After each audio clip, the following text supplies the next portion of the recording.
Healing is a process and a moment, and you've got to have both when you're following Jesus. My name is Joel. I like to give reflections on the gospel, and I review coffee and donuts. It's Lent, so there's no donuts, but I do have a cold brew from Piccolo Coffee in Brea, California today.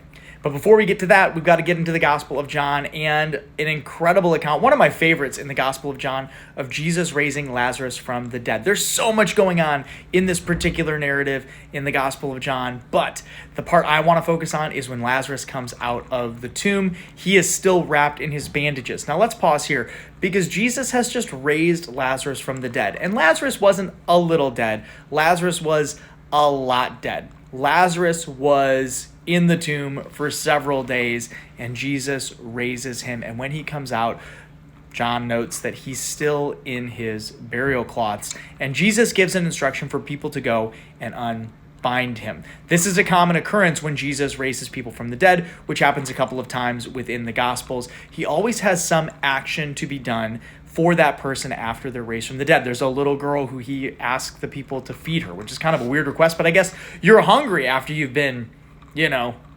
asleep for a while. But this is an important thing for us to note with Lazarus. When we want Jesus to heal us and to raise us to new life in our life from our addictions, from our struggles, from suffering, from past trauma, Jesus wants to do all of those things and does. He gives us the grace to be healed.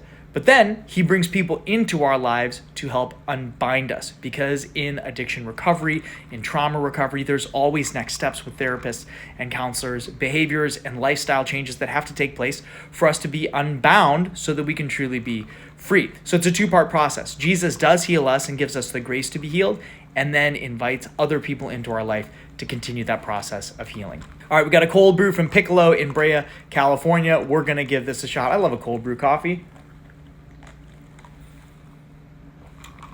And that one is very good. I'm going to go with an 8.1 for that cold brew. That's delicious. That's going to be a great afternoon coffee. 8.1 for Piccolo cold brew in Brea, California, but the gospel is always a 10 out of 10. Hey, you know what you should do? Go read your Bible.